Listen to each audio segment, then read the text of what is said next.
E eu queria então aproveitar a palavra do apóstolo Paulo, na sua primeira carta aos Coríntios, capítulo 10, no versículo 6, onde que ele vai trabalhar a questão do povo no deserto, a questão em que aquela passagem pelo deserto serviu para a igreja de Coríntios, como sendo então uma advertência, como sendo, na realidade, o exemplo para nós. E diz ele ainda, no versículo 11, que foram escritos todos aqueles atos em que ele demonstra a desobediência do povo no deserto, em que muitos morreram naquele período, para a advertência nossa. Ou seja, Deus, na sua permissão, na sua sabedoria, deixou escrito para a advertência nossa daquilo que estivesse escrito na sua palavra. Então, com isso, com essa introdução, com essa ênfase, em que a palavra de Deus também nos traz algo de exemplo e algo de advertência, eu peço que os irmãos abram sua Bíblia lá no livro de Daniel, capítulo 1. Daniel, capítulo 1. Do versículo 1 até o versículo 17. No ano terceiro do reinado de Jeoaquim, rei de Judá, veio Nabucodonosor, rei da Babilônia, a Jerusalém e a sitiou. O Senhor lhe entregou nas mãos a Jeoaquim, rei de Judá, e alguns dos utensílios da casa de Deus. A estes levou-os para a terra de Sinar, para a casa do seu Deus, e os pôs na casa do templo do seu Deus. Disse o rei a Aspenaz, chefe dos eunucos, que trouxessem alguns dos filhos de Israel, tanto da linhagem real como dos nobres, jovens sem nenhum defeito, de boa aparência, instruído em toda a sabedoria, doutos em ciência, versados no conhecimento, e que fossem competentes para assistirem no palácio do rei e lhes ensinassem a cultura e a língua dos caldeus. Determinou-lhes o rei das finas iguarias da mesa do rei e do vinho que ele bebia, e que assim fosse mantido por 3 anos, ao cabo dos quais assistiram diante do rei. Entre eles se achavam os filhos de Judá, Daniel, Ananias, Misael e Azarias. O chefe dos eunucos lhe pôs outros nomes, a saber, a Daniel, de Beltesazar, o de Ananias, o de Sadraque, a Misael, o de Mesaque, e a Azarias, o de Abnego. Resolveu Daniel firmemente não contaminar-se com as finas iguarias do rei, nem com o vinho que ele bebia. Então pediu ao chefe dos eunucos que lhe permitissem não contaminar-se. Ora, Deus concedeu a Daniel misericórdia e compreensão da parte do chefe dos eunucos. Disse o chefe dos eunucos a Daniel: tenho medo do meu senhor, o rei, que determinou a vossa comida e a vossa bebida, porque, pois, veria ele o vosso rosto mais abatido do que o dos outros jovens da vossa idade? Assim poreis em perigo a minha cabeça para com o rei. Então disse Daniel ao cozinheiro-chefe, a quem o chefe dos eunucos havia encarregado de cuidar de Daniel, Ananias, Misael e Azarias: experimenta, peço-te, os teus servos 10 dias, e que, se nos derem legumes a comer e água a beber, então se veja diante de ti a nossa aparência, e dos jovens que comem das finas iguarias do rei, e segundo vires, age com os teus servos. Ele atentou e os experimentou por 10 dias. No fim dos 10 dias, a sua aparência era melhor. Estavam eles mais robustos do que todos os jovens que comiam das finas iguarias do rei. Com isso, o cozinheiro-chefe tirou deles as finas iguarias e o vinho que deveria beber, e lhes dava legumes. Ora, a estes 4 jovens, Deus deu o conhecimento e a inteligência em toda a cultura e sabedoria. Mas a Daniel deu inteligência de todas as visões e sonhos. Integridade, quando a gente começa a estudar a palavra, você vai ver que ela significa por inteiro. Ela traz a ideia de completo, reto, daquele que não se deixa corromper. Então, nós podemos compreender que integridade não é algo que você ganha de uma hora para outra, mas é algo que você constrói. Você vai construindo na sua vida integridade. Algo que você no passado fazia normalmente. Na medida que você vai crescendo, na medida que você vai tendo maturidade, você vai deixando os erros para trás e tendo então condições de viver mais a sua integridade. O que queremos com esses jovens lá na Babilônia é, através do exemplo que eles deixaram, através dos escritos em que Daniel se esforçou para escrever, trazer para nós exemplos, conceitos, atitudes que nos faça então crescer a nossa integridade. Eu acho que esse é um objetivo meu, quanto também o seu. Sermos íntegros na palavra de Deus, na vivência de Deus e também na vivência na sociedade, que quão é difícil, como Daniel e seus amigos na Babilônia. Para isso, nós queremos já, de início, trazer algo muito fantástico que Daniel já escreve na sua carta. Nos 2 primeiros versículos, você vai reparar que quando Daniel escreve essa carta, ele já atribui a Deus a sua soberania. Ele coloca Deus como sendo o dominador e o executor da história. E ele diz: no ano 3º do reinado do rei Jeoaquim, rei de Judá, veio então Nabucodonosor, rei da Babilônia, a Jerusalém, e a cercou, ou sitiou. O Senhor lhe entregou nas mãos a Jeoaquim, o rei de Judá, e alguns dos utensílios da casa de Deus, e estes levou-os para a terra de Senar, a terra da Babilônia. Perceba que Daniel já coloca uma doutrina, uma questão muito forte entre os judeus na sua época.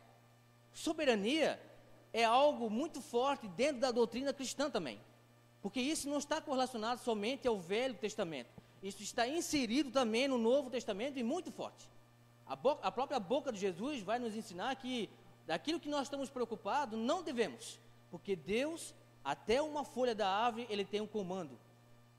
Até o fio da sua cabeça não cai sem a permissão de Deus. Isso é soberania. Então, o esforço de Daniel é mostrar a soberania de Deus. Mas nós que temos já o conhecimento da história completa, nós que temos os anos que antecedem a esse fato e o posterior, nós vamos entender que dentro da soberania de Deus, esse ato é um ato de juízo de Deus para a sua nação, a nação escolhida, a nação de Israel, ou a nação mais conhecida como Judá, região sul daquele país. Quando você lê o livro de Isaías, quando você lê o livro de Jeremias, você vai perceber que anos e anos Deus advertiu aquele povo, pedindo a eles que largassem a idolatria, que largassem a apostasia deles. Jeremias, por exemplo, ele gasta 23 anos do seu tempo, da sua vida, para mostrar ao povo em que eles estavam errados, em que as suas atitudes, como aquele povo separado de Deus, estava errado. No capítulo 25 de Jeremias, você vai ter essa declaração dele: juízo. E a dificuldade do ser humano, no momento do juízo, é que ele não compreende as atitudes soberanas de Deus. Para você ter uma noção, Abacuque, que está dentro desse contexto, ele vai trabalhar com Deus no seu questionamento e perguntar a Deus até quando ele vai orar e pedir a Deus por juízo, pois ele estava vendo que os ímpios estavam vindo para dominar a Terra Santa. Então Abacuque, ele está inserido na história e não está entendendo. Posterior, na revelação de Deus, ele vai entender. Ele vai entender tanto que Deus pede para ele: escreve com letras grandes, para que todo aquele que passe possa ler que isso que está ocorrendo é juízo pela desobediência. Já temos aqui algo incrível, que nossa mente às vezes não compreende. soberania de Deus. Mas também percebemos no versículo em que a classe nobre de Jerusalém, a classe em que a riqueza estava nas suas mãos, foi levada para a Babilônia. E dentre eles, 4 jovens que vai ser os personagens principais da história. Esses jovens agora estavam dentro do castelo da Babilônia, juntamente com o rei da Babilônia. Eles foram separados, foi tirado por causa do seu bom status, da sua boa educação. Eles estavam já acostumados à vivência do palácio. Daniel não é uma pessoa que estava cultivando, por exemplo, no campo. Não, a sua vivência estava correlacionada com a nobresia, estava correlacionada com o rei. E esse, então, junto com seus colegas, é levado para a Babilônia. Babilônia só tinha mais ou menos 800 quilômetros de distância. Babilônia correspondia a mais ou menos 3 meses de viagem. Babilônia tinha praticamente 24 quilômetros quadrados de muros. E esses muros com 90 metros de altura, com mais 24 metros de largura e um incrível 12 metros de profundidade. Tudo para evitar invasões e fuga. Então, 90 metros de altura é como se nós tivéssemos um prédio de 30 andares. Para escalar 30 andares não é fácil. Profundidade de 12 metros, pensa na construção da sua época, maravilhosa. Tanto que o jardim construído pelo Nabucodonosor, a sua mulher, se tornou uma das 7 maravilhas do mundo antigo. Mas custou muito trabalho, que os escravos davam a sua vida e trabalhavam até morrer na construção. A pergunta que eu posso fazer dentro dessas características em que Daniel e os seus amigos estão inseridos, é que a idolatria lá era muito forte. Por exemplo, em Babilônia, na sua região, possuía 53 templos e 180 altares aos deuses Istar e Bel, ou Marduk, que era o deus principal deles. 50 templos e 180 altares. Pergunto, como os jovens poderiam sair disso? Algo tão contrário à sua nação e à sua crença. Como eles poderiam fugir disso? A resposta é simples. Não poderiam. Não tinha como. Todo o castelo já mostrava que não tinha como fugir. E agora é o desafio da integridade. Dentro do desafio da integridade, eu queria trazer algo para a nossa prática também, assim como houve na vida deles. Algo que eles possuíam e algo que eles colocaram em prática para que pudesse manter a sua integridade dentro de um contexto tão horrível como era a Babilônia. Então eu queria dizer a você que já no começo dos versículos, Daniel e seus amigos vão trabalhar com o primeiro desafio.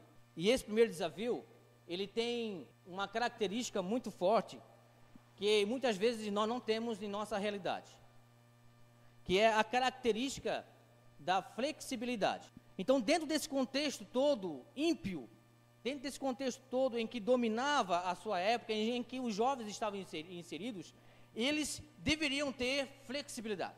Não dava para chegar a Nabucodonosor, o rei, e dizer assim: rei, você manda, mas eu não vou obedecer. De supetão. Por exemplo, quando você lê o versículo 7 e o versículo 8 da própria carta, você vai ver que no versículo 7 foi imposto a esses jovens novos nomes. E cada nome imposto correspondia a uma divindade da Babilônia. Retirava-se o nome original, que correspondia ao Deus deles. Por exemplo, Daniel, a tradução dele era: Deus é o seu juiz.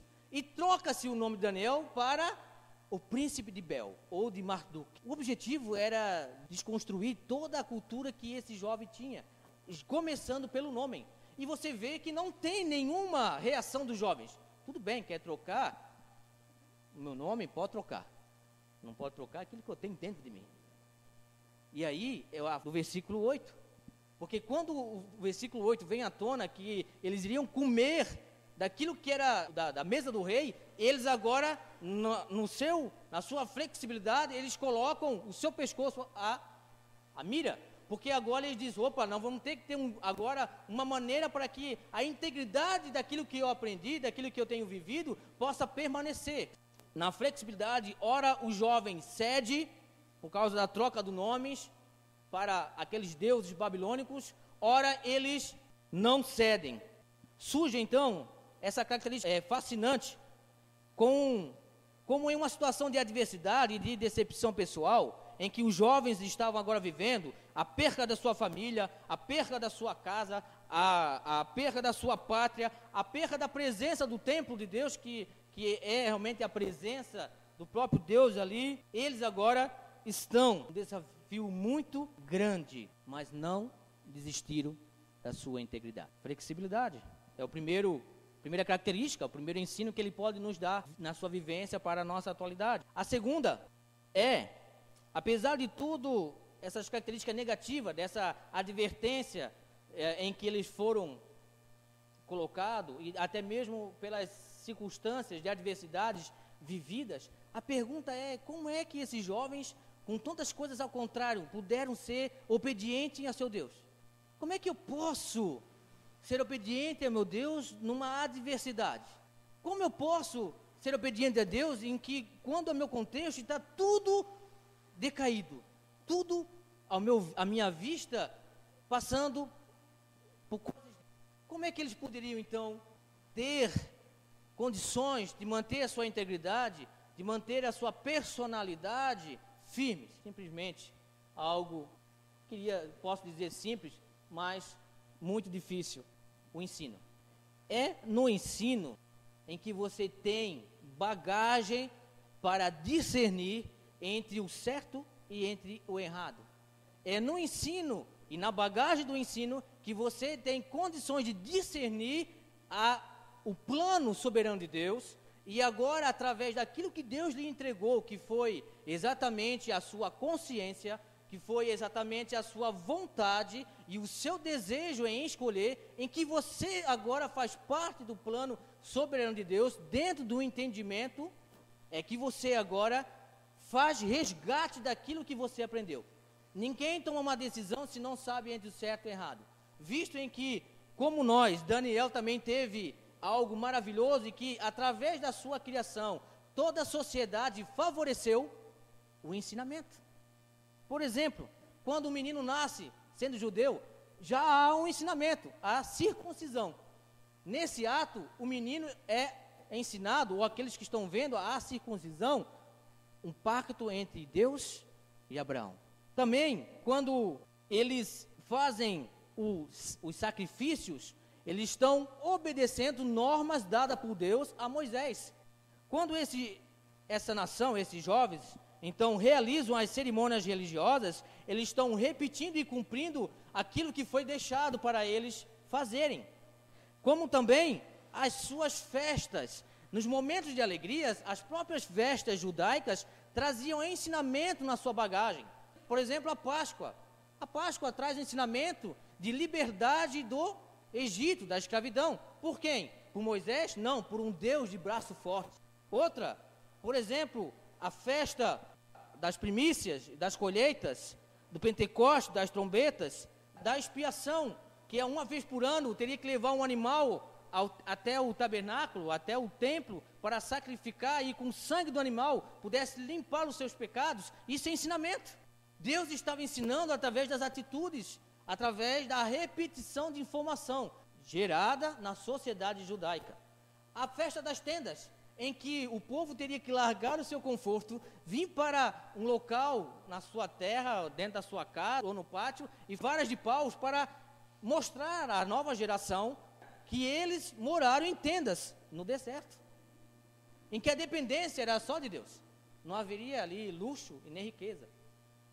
Então toda a sociedade, ou todas as atitudes judaicas, e aí nós vamos ter isso como bagagem para nós, porque a palavra de Deus nos relata tudo isso e nos traz ensinamento, é que agora os jovens podem então usar da sua consciência, da sua vontade, do seu desejo de agradar a Deus, e escolhe exatamente ser fiéis, mesmo na adversidade, mesmo quando tudo está errado.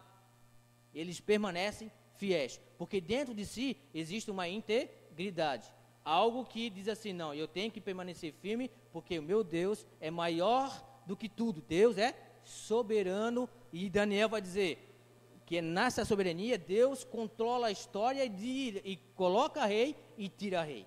Maravilhoso isso. Nós vamos ficar aqui discutindo a noite toda sobre soberania, né, e a gente não vai chegar a entender esse conceito de Deus. Então o ensino é fundamental, tanto que quando Moisés escreve a nova geração, a geração que ia com Josué invadir e conquistar a terra prometida, ele declara o seguinte conceito, observe e leia comigo: ouve, ó Israel, o Senhor, o vosso Deus, é o único Senhor, ame o Senhor, o seu Deus, de todo o seu coração, de toda a sua alma, de todas as suas forças, que todas essas palavras que hoje lhe ordeno estejam em seu coração. Ensine-as com persistência a seus filhos. Converse sobre elas quando estiver sentado em casa, quando estiver andando pelo caminho, quando se deitar e quando se levantar. Daniel e seus amigos receberam tudo isso desde a sua infância. Ensino. Digo a você que o ensino é o centro da balança, é onde há o equilíbrio das escolhas. É tendo uma bagagem de ensino sobre você, é que você terá a capacidade de olhar todo o contexto em que você está vivendo, dentro de um plano de Deus, e agora você, nesse centro, você agora escolhe pela sua vontade ser íntegro a Deus. Não é algo forçado. Não é algo como colocado a um soldado, e quem é militar aqui sabe que qualquer ordem você tem que bater continência, porque senão você é preso. Faz algo ao contrário, aquilo que a autoridade maior coloca, que você no outro dia está preso. Mas Deus, Ele trabalha com orientações, Ele trabalha com ensino, e a bagagem de ensino é que vai fazer com que você consiga vencer e ser íntegro no meio à sociedade que você está vivendo. Mas o exemplo não está somente a isso. O exemplo está em algo maior. Eu quero que os irmãos leiam comigo o verso 12. Diz assim: experimenta, peço-te, os teus servos 10 dias, e que ele nos dê legumes a comer e bebida a beber. Agora, o que acontece com Daniel é algo que às vezes nos falta. E tem duas atitudes aqui que é merecedor nós ressaltarmos: coragem e confiança. Quando Daniel, ele usa a flexibilidade, ele usa o ensino que foi lhe dado, e agora ele escolhe em continuar fiel a Deus, tanto ele quanto os jovens. Nesse momento, ele precisa de coragem para efetuar algo que Deus o proibia. Quando ele fala em comer legumes e tomar água, ele estava indo a favor de uma ordem de Deus dada a Moisés, em Levítico capítulo 11 e Levítico do capítulo 17, onde o capítulo 11 vai falar dos animais puros e dos animais impuros. Voltando aqui um pouquinho à nossa realidade do Novo Testamento, se lembra quando Pedro é chamado para pregar a Cornélio, quando desce um lençol e há vários animais misturados no lençol, puros e impuros, ele diz, a ordem divina diz, pega esses animais, mata e come. Ele diz, não. Desde a minha infância eu tenho observado e não tenho feito isso. E por 3 vezes a voz divina diz, mata e come. E ele traz essa mensagem para o evangelismo dos gentios. Mas para Daniel, a obediência era tamanha, porque aonde que ele estava, o que ele estava sofrendo, não somente ele como o rei e todos os nobres, estava correlacionada pela desobediência do povo às normas de Deus. Então, comer das iguarias do rei, para nós hoje, é uma maravilha ir no restaurante, num rodízio de carne, e dizer, pode vir qualquer carne aí que eu como tudo. Mas o ideal de Daniel, dentro daquilo que ele aprendeu, dentro daquilo que ele viveu e que ele estava vivendo, é que ele não poderia, porque ele sabia que Babilônia não tinha importância com animais. Matava-se tudo e comia de qualquer jeito. Por exemplo, Levítico capítulo 11 vai separar alguns animais que não poderia comer. Porco era um deles, porque Deus tinha cuidado com a saúde do homem. Agora, no Levítico capítulo 17, Deus vai trazer a orientação para que o povo pudesse matar o animal e tirar o sangue, ou seja, degolar aquele animal, porque o sangue para a cultura judaica e dentro do ensinamento de Deus é vida, e a vida está no sangue. Daniel, quando chega na Babilônia, ele entende que eles não faziam nada disso. E agora? Como ser íntegro? Como colocar todos os meus ensinamentos, visto que aquele que manda, que é o maioral da nação, está me pedindo ao contrário? Flexibilidade, ensino, e agora vai entrar coragem e também confiança. Você tem que confiar naquele que lhe chamou. Você tem que confiar na palavra de Deus, que nos traz esse ensinamento, esse ensino. Mesmo sabendo que as cabeças deles estavam em risco, foram firmes. Não somente nesse momento, aqueles jovens de 15, 17 anos no máximo, mas à frente, quando Daniel sai para administrar talvez alguma aldeia, alguma nação em que Babilônia dominava, os próprios jovens, amigos de Daniel, foram levados a adorar uma estátua, que para os babilônios era normal, mas para eles que receberam o ensinamento de Deus, era proibido. E aí, novamente, coragem e confiança. Todos já se ajoelharam, menos os amigos de Daniel. E aí o rei pergunta: por que vocês não se ajoelham? Porque vocês não me obedecem, eu não sou o rei, eu não estou mandando, não existe uma lei, não existe uma norma.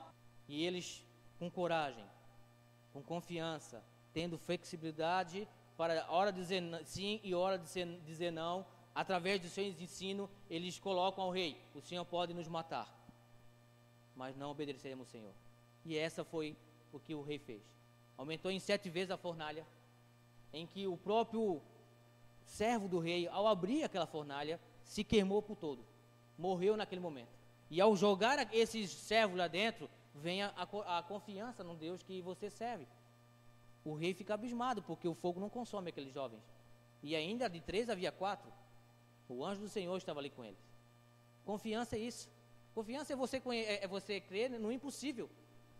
Confiança é você dizer assim: apesar que me matem, apesar que me prendam, apesar que façam qualquer coisa contra o meu corpo, a minha alma, o meu desejo, a minha fidelidade, a minha integridade está no Deus que eu sirvo.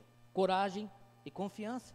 Eu queria então continuar com mais uma característica que está lá no versículo 17, que diz assim: ora, a esses 4 jovens Deus deu o conhecimento e a inteligência em toda a cultura e sabedoria. A Daniel deu inteligência de todas as visões e sonhos. E aqui eu queria finalizar com a última característica, da última atitude em que os jovens puderam fazer para manter a sua integridade, que é esperar na recompensa de Deus.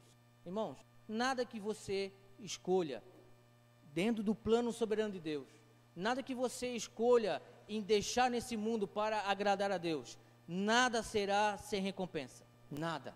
Para alguns, Deus dá essa recompensa antecipada, Deus dá essa recompensa já aqui na terra, mas não para se gloriar, não para se diferenciar de outras pessoas da sociedade, não, para que Deus possa ser glorificado na sua vida, para que você possa ajudar a outros que precisam.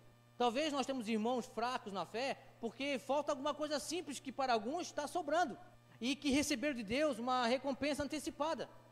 Nós sabemos, claro, que na doutrina bíblica do Novo Testamento, vamos dizer, a nossa recompensa maior não está aqui na terra. A nossa recompensa maior está nos céus, onde nós ganharemos os galardões por todas as escolhas em andar com Deus.